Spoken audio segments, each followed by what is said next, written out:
I was standing on my front porch in Briar Hollow, West Virginia, holding a foreclosure notice that didn't make any sense. According to the paper in my hands, my home was about to be taken in 30 days for unpaid HOA dues. The amount was outrageous. The language was cold and confident, like the outcome was already decided. And the woman who handed it to me, Lydia Crane, the HOA board leader, stood there with the calm certainty of someone who thought she owned the ground beneath my feet. She casually tapped the old wooden trim beside my door, the same trim my great-great-grandfather installed more than a century ago, and told me this was all routine. I told her, as calmly as I could, that my house was built in the late 1860s. The subdivision showed up generations later. I never signed a single HOA document. I was never a member. She smiled, slow and condescending, and said, "Everyone belongs eventually." That's when my stomach dropped. The date on the paperwork didn't match my family records. The signature looked copied. And the HOA name printed at the top didn't even exist when they claimed my grandmother signed it. This wasn't a mistake. This was a lie. And they had just tried to rewrite 155 years of history. If you want to hear more true stories like this, make sure you hit that subscribe button to HOA Gone Wild. And tell me in the comments, where are you watching from? That house didn't come into my life as an investment.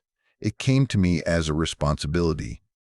My great-great-grandfather built it in the late 1860s with his own hands, back when Briar Hollow was barely more than a bend in the road and a post office. The beams were cut from local timber. The foundation stones were hauled in by mule. Every generation after him added something small and necessary, never flashy, never rushed.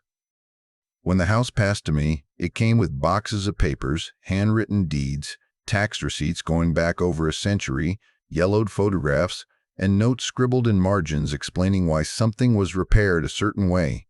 Nothing about that place was accidental. My wife, Margaret Hale, understood that better than anyone. She spent years restoring the house slowly, lovingly, refusing shortcuts. She stripped paint to expose original wood. She tracked down period-accurate fixtures. She kept a notebook where she logged every repair, every improvement, every receipt. She used to say the house would outlive us, so we had no right to rush it.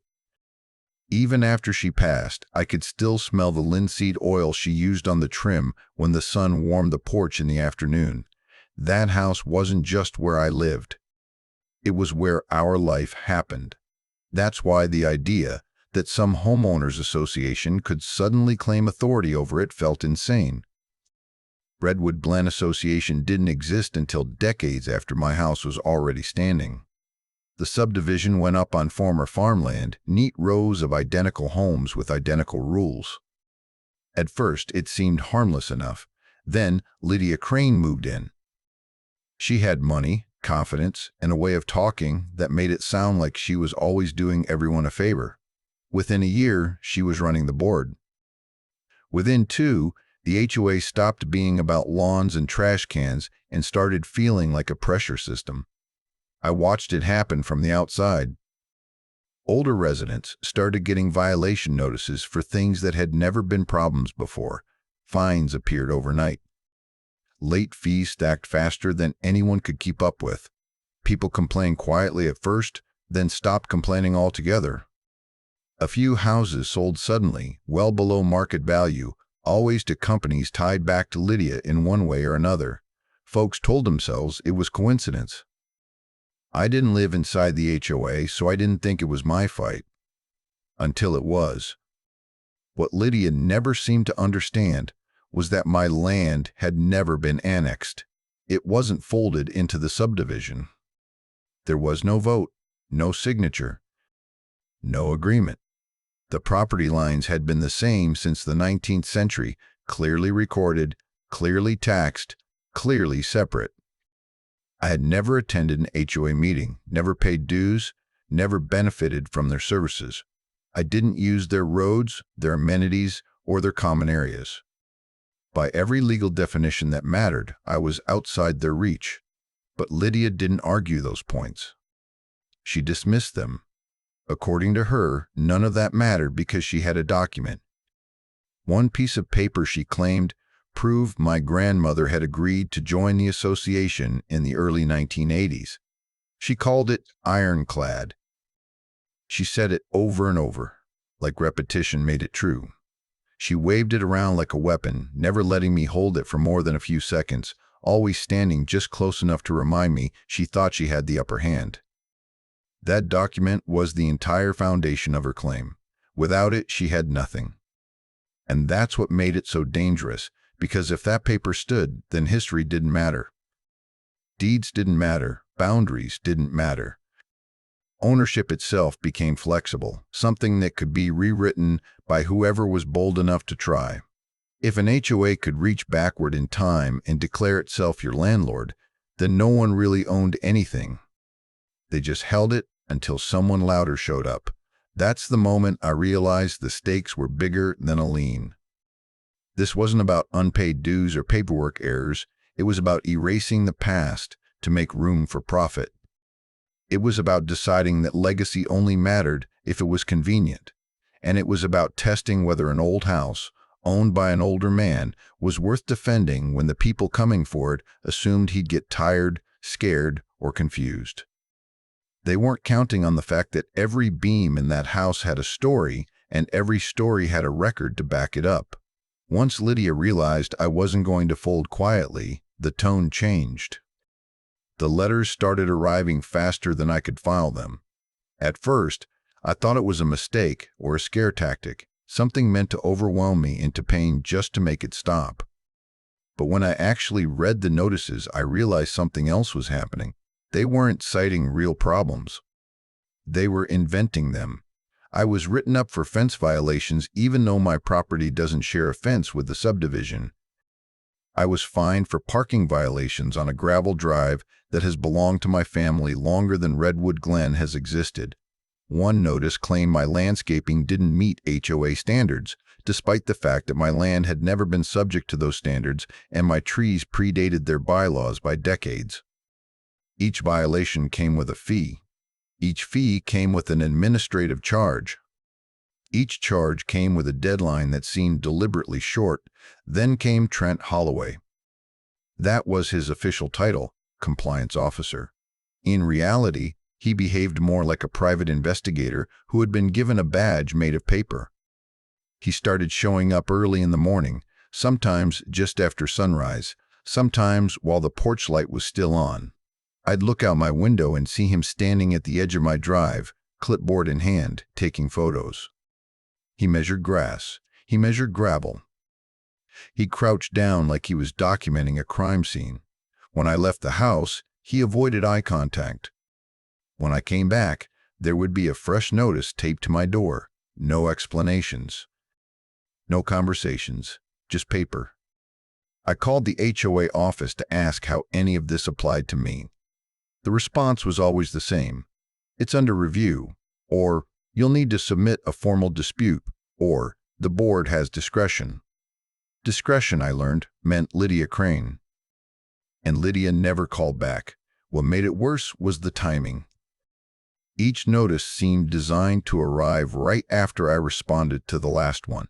I'd mail a certified letter disputing a violation, and before the return receipt even came back, there'd be 2 more notices waiting for me. The goal wasn't compliance. It was exhaustion. They wanted me buried under envelopes, deadlines, and threats until I stopped fighting and started bargaining. That's when I decided I needed legal help. I made a list of every attorney within driving distance: property law, real estate, elder advocacy, general civil practice. I started calling. The first one sounded sympathetic, right up until I mentioned Redwood Glen Association. Then his voice changed. He said there was a conflict of interest and wished me luck. The second said the same thing. The third didn't even pretend. She cut me off mid-sentence and said she couldn't take the case. By the 5th call, I stopped asking why. By the 10th, the pattern was impossible to ignore. They weren't all conflicted by accident. Lydia had preemptively locked them up. Retainers, consultations, something, just enough to prevent them from representing me. It was a legal chokehold, and it was deliberate. She didn't need to beat me in court if she could keep me from getting there at all. That realization hit harder than any violation notice. This wasn't sloppy bullying. It was organized, thought out, practiced, and I wasn't the first person she'd done it to. I was just the one who lived outside her map, and that seemed to irritate her more than anything else. The violations kept coming. Trent's visits became routine. Neighbors slowed their cars when they passed my house. Some looked curious. Some looked nervous. I could feel the shift, the way paper accusations have a way of changing how people see you, even when nothing about you has changed. A few times, I caught Trent smiling to himself as he taped another notice to my door. Then, one afternoon, I got a call from the county clerk's office.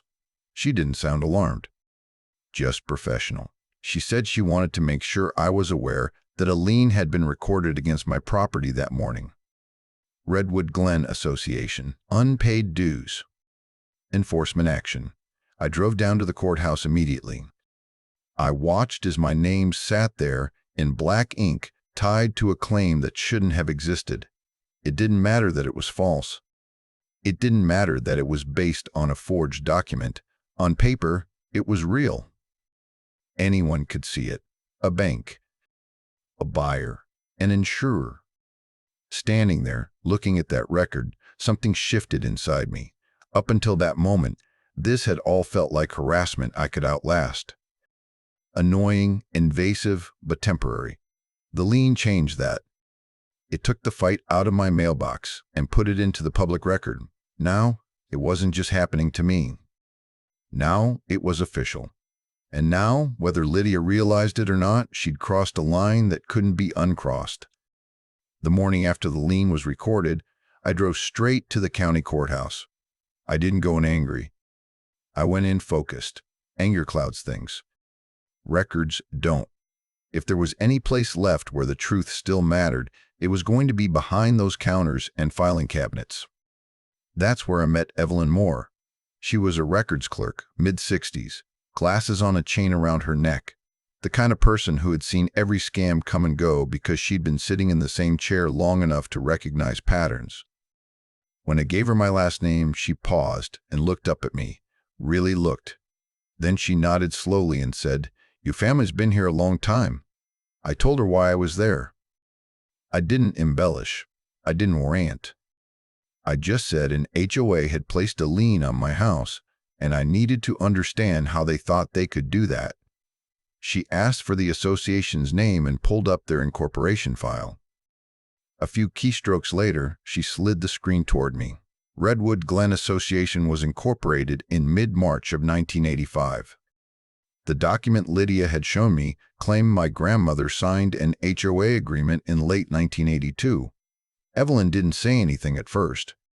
She just leaned back, folded her arms, and let the silence do the work.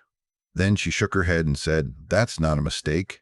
She printed the incorporation record, stamped it, and clipped it to my growing stack of papers.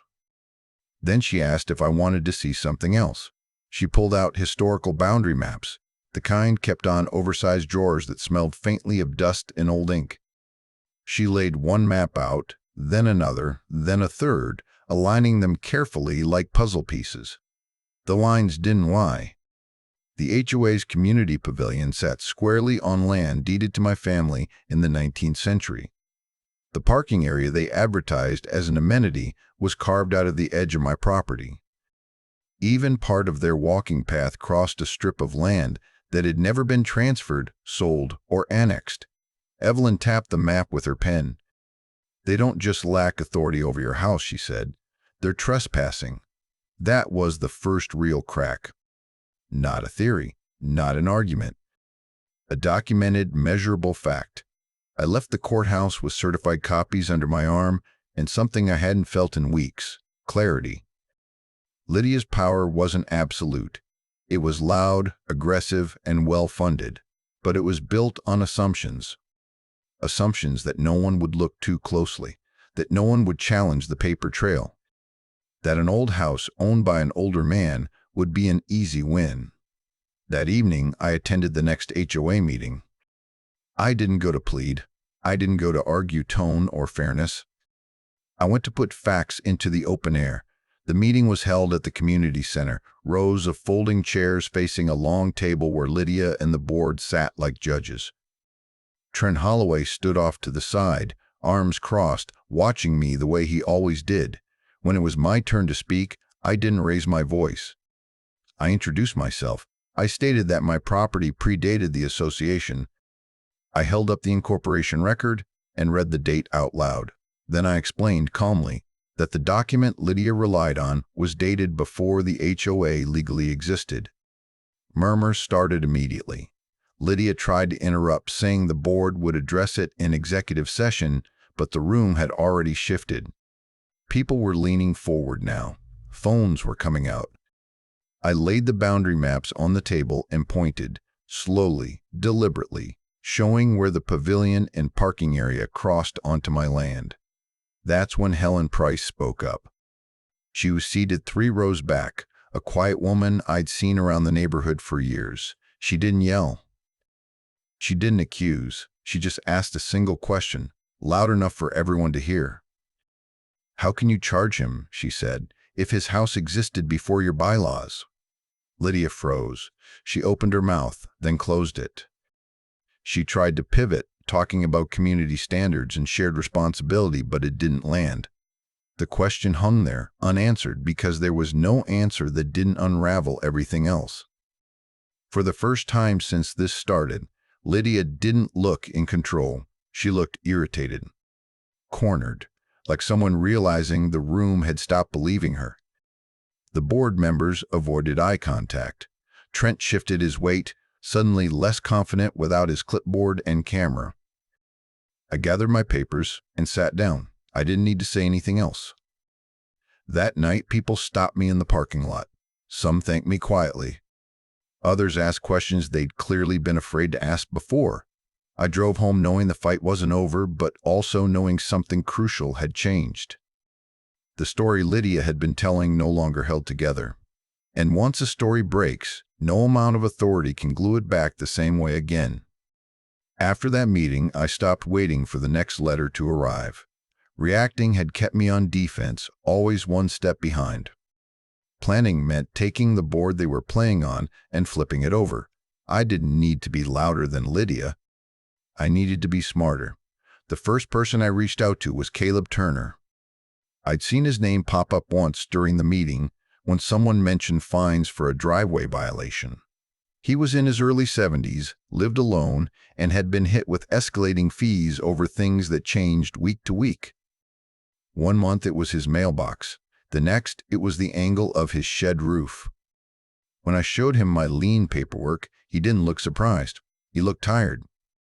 He told me he'd been pressured to sell after an emergency enforcement window made it impossible for him to catch up financially. That was the phrase that stuck with me. Emergency enforcement. The next connection came through Caleb. He introduced me to Ruth Adler, a retired librarian who had spent 4 decades organizing information for a living. Ruth didn't raise her voice. She didn't speculate. She asked for documents. All of them. Notices. Sale records. Incorporation filings. Board minutes. She treated public records the way some people treat power tools. We started meeting at my dining room table, spreading papers out until there was barely room for coffee mugs. Ruth built timelines. Caleb mapped addresses. I pulled deed records and enforcement notices. Slowly, something ugly took shape. Homes targeted by the HOA followed the same rhythm. A sudden burst of violations, short deadlines, fees that multiplied faster than incomes could handle. Then, right when the pressure peaked, purchase offers appeared. The amounts were low, always framed as a lifeline. And almost every time, the buyer traced back to Lydia's private real estate company or one of its shell partners. This wasn't chaos. It was choreography. Ruth found pre-filled offer templates saved in public filing systems, dated before some violations were even issued. Caleb recognized language from letters he'd received months earlier. We compared notes with two more residents who'd already sold and moved away. The timing matched. The outcomes matched. The money flowed in one direction. Once we saw it, we couldn't unsee it. This wasn't an HOA enforcing rules poorly. It was a pipeline designed to move property from elderly owners to a private portfolio under the cover of community standards. The rules were flexible when they needed to be. Deadlines were rigid when they wanted them to be. And the moment someone ran out of energy, the exit ramp was already waiting. That's when I knew we needed a lawyer who wasn't already tangled in Lydia's web. I found Angela Ruiz through a recommendation buried deep in an online forum for HOA disputes. She worked out of a small office 2 counties away and specialized in association litigation. When I called, she didn't interrupt. She didn't rush me, she listened. When I finished, she asked one question: "Do you have copies?" I brought everything. Angela read quietly, flipping pages, making notes in the margins. She asked Ruth questions about sourcing. She asked Caleb about timelines. When she finally looked up, her expression wasn't shocked. It was focused. "This is coordinated," she said, "and it's not subtle." She explained that what we were looking at wasn't just civil overreach. It crossed into fraud, deceptive trade practices, and elder exploitation. The forged document tying my property to the HOA wasn't an isolated incident. It was a test case. If it worked, it could be reused, repurposed, scaled. Angela didn't promise an easy win. She promised clarity. She laid out what documentation would matter, what standards of proof we'd need, and how to preserve evidence before it disappeared. She warned us that once we pushed back hard, Lydia would escalate. People like her always did. By the end of that meeting, the atmosphere had changed. What started as a handful of worried homeowners had turned into something deliberate.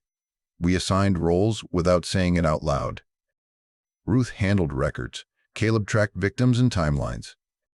I focused on documentation and property history. Angela coordinated legal strategy. We weren't just defending my house anymore. We were building a case. And for the first time since that foreclosure notice hit my hands, the fear I'd been carrying began to change shape. It didn't disappear. It sharpened. It became resolve. Lydia had treated paperwork like a weapon because she assumed no one would ever line it up against her. She was wrong. Now every document she'd used to intimidate people was being turned around, examined, and filed for exactly what it was: not authority. Evidence. And once something becomes evidence, it stops being scary. Everything changed after Lydia realized we weren't backing down. The violations didn't stop, but they stopped pretending to be about rules. The pressure turned sharper, meaner, like someone running out of patience. Trent Holloway started showing up before sunrise. Not once or twice, almost every morning. Sometimes he came alone. Sometimes he brought 2 men with him, neither of whom wore HOA badges or introduced themselves. They parked just off my drive, engines idling, headlights still on in the early gray light. I'd watch from the kitchen window as they walked slow circles around my house, pointing at windows, snapping photos, whispering to each other like they were casing a place instead of inspecting it. Then the debris started appearing. Broken boards near the fence line. Loose trash bags dragged onto my lawn. Old construction scraps dumped just far enough onto my property to be visible from the road. Within hours, I'd received notices claiming my property was creating hazards or violating community appearance standards. The timing was too perfect to ignore. They weren't documenting violations. They were staging them. Neighbors noticed. A few asked me quietly if I was okay. Others stopped making eye contact entirely. That was part of the tactic too. Isolation works better when it feels social. But the worst move came next. One afternoon, I received a thick envelope marked urgent. Inside was paperwork claiming I was mentally unfit to manage my affairs. According to the filing, I was confused, uncooperative, and unable to understand basic obligations. The HOA was requesting that the court appoint a guardian to protect community interests. I sat at my table and read it twice. They weren't trying to take my house anymore. They were trying to take my voice. A guardianship wouldn't just strip me of property control, it would silence me legally. I wouldn't be able to challenge documents, hire counsel freely, or even speak for myself in court without permission. It was a nuclear option, and they'd pulled it without hesitation. That was the moment fear gave way to something colder. I didn't call Lydia. I didn't argue with Trent. I didn't respond emotionally at all. Instead, I called Angela and told her exactly what had arrived. She didn't sound surprised. She sounded grim. "They're escalating because they're scared," she said. "Now we document everything." That same day, I went to the hardware store and bought cameras, not obvious ones. Small ones, discreet ones. I placed them where they couldn't be seen from the road. One covered the front approach. One watched the side yard. One faced the back of the house where the tree line met my property. I added backups because redundancy mattered. If paperwork could disappear, video couldn't be argued away as easily. For a few days, nothing happened. Then, just after 10 in the evening, alerts started pinging my phone. Trent was back. So were the two men. They moved differently at night, less cautious. One carried a bag. Another scanned the yard with his phone flashlight. They stepped onto my property line without hesitation, walking straight toward the side of the house. I watched the footage in real time, heart pounding, but hands steady. One of them pointed directly at a camera, unaware it wasn't the only one. They dumped debris again. This time, closer to the house. One man tried to pry something loose near the foundation. Trent stood back, watching, checking his phone like he was waiting for a signal. That was enough. I called law enforcement. I didn't exaggerate. I didn't editorialize. I told them there were men trespassing on my property, damaging it, and that I had live footage. I stayed on the line while the situation unfolded, my eyes never leaving the screen. The response was fast. Red and blue lights cut through the darkness minutes later. The men froze. One tried to explain.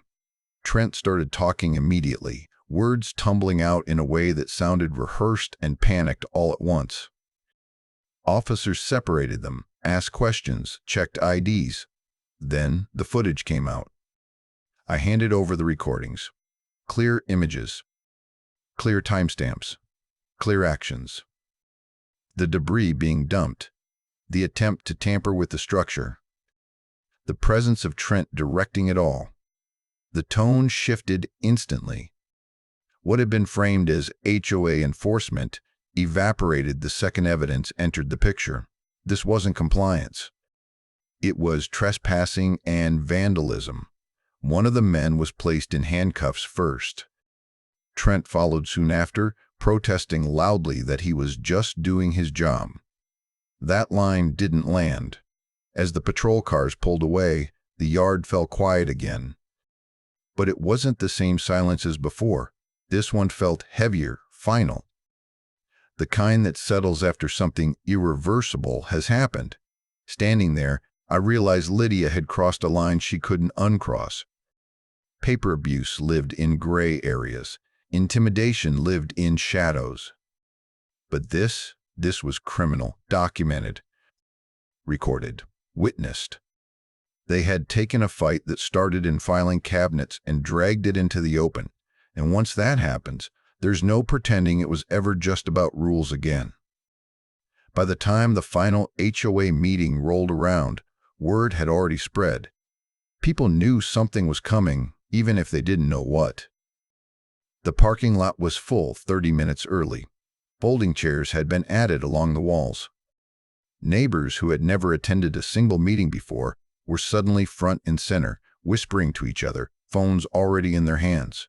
This wasn't a routine gathering anymore. It felt like a reckoning. Lydia Crane sat at the head of the table, posture stiff, smile tight. She didn't look calm. She looked rehearsed. When the meeting opened, she wasted no time steering the narrative. She talked about safety, about responsibility, about how difficult it was to manage a community when certain individuals refused to cooperate. She never said my name at first, but everyone knew who she meant. Then she did. She described me as confused, as combative, as someone who didn't understand modern governance.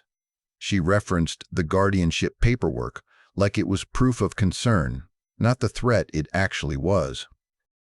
She said the board had been forced to act to protect the neighborhood. Her voice was smooth, practiced, the tone of someone who believed authority alone should be enough.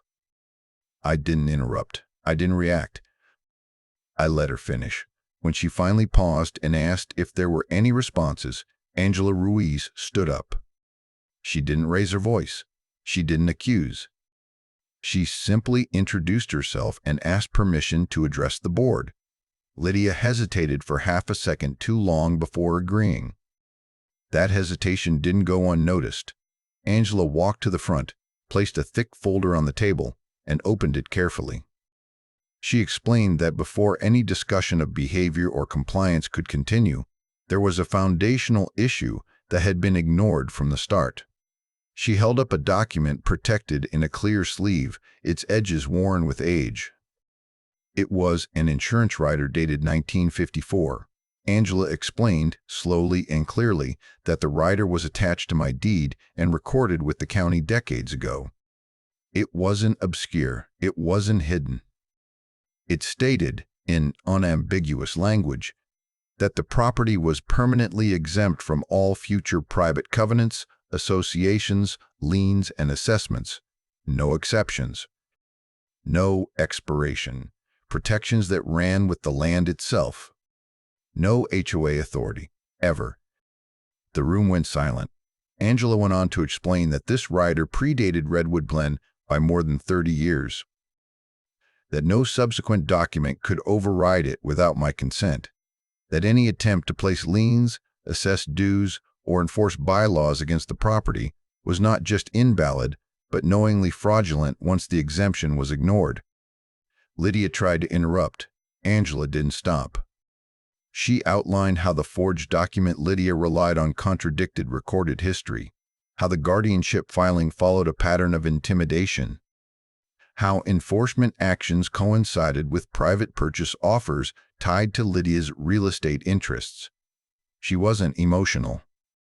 She was methodical, every claim backed by paper. Then the doors at the back of the room opened. 2 investigators entered, badges visible, followed by a third person carrying a box. The murmurs turned into gasps. Phones came up higher. Someone whispered Lydia's name, sharp and startled.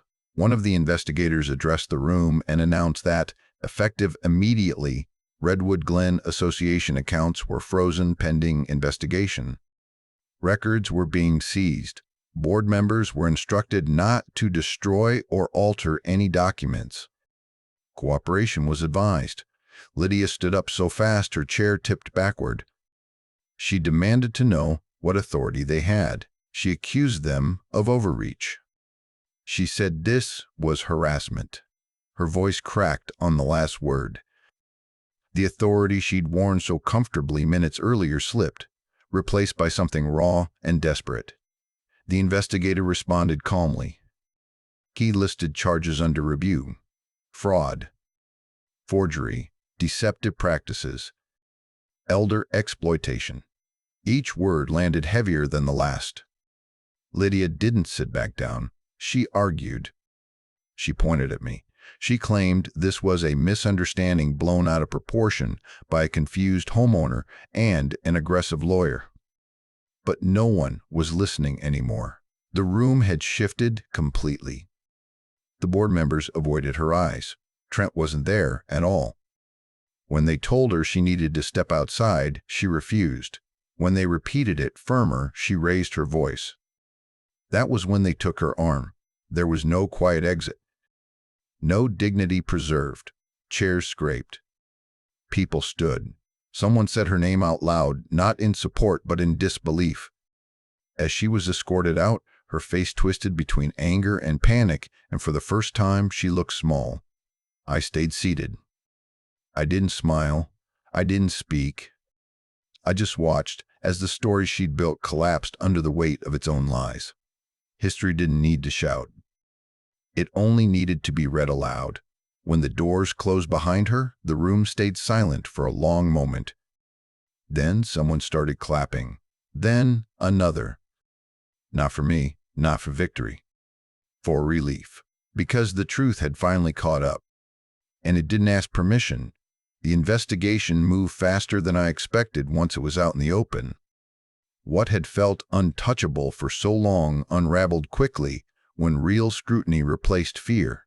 Redwood Glen Association didn't survive the month. Accounts were frozen first, then audits began, and by the time letters went out to residents explaining what was happening, the board had effectively ceased to exist. Meetings were canceled. Enforcement stopped overnight. The machinery Lydia had relied on simply went quiet. The lien on my house was voided without ceremony. One day it was there in the county system, casting a shadow over everything. The next, it was gone, wiped away like it had never belonged there in the first place. I stood at the courthouse counter watching the clerk print the confirmation, and for the first time in weeks, I breathed without feeling like something was sitting on my chest. Other people weren't as lucky, at least not at first. The investigation uncovered a long list of properties that had been pressured into sale under the same tactics. Some owners had already moved on, scattered across states to live with family or start over somewhere cheaper. Where reversals were legally possible, they happened. Where they weren't, restitution followed. It wasn't perfect justice, but it was real. And for many of the people involved, it was the first time anyone had acknowledged that what happened to them wasn't their fault. Lydia Crane didn't fade quietly into the background. Her real estate license was suspended and then revoked. Her company dissolved under the weight of frozen accounts and pending claims. The confident certainty she'd once carried vanished from public view entirely. People stopped speaking her name with caution and started speaking it with disbelief, like they couldn't understand how they'd ever been intimidated by someone who now lived so small on paper. As for me, I went back to the house. Not to celebrate, not to show it off. To take care of it. There were repairs I put off while everything was in limbo. Wood that needed sealing. A window Margaret had meant to restore but never got the chance to finish. I worked slowly, the way she would have wanted. Each repair felt like closing a chapter that had been left open too long. I wasn't restoring a victory. I was keeping a promise.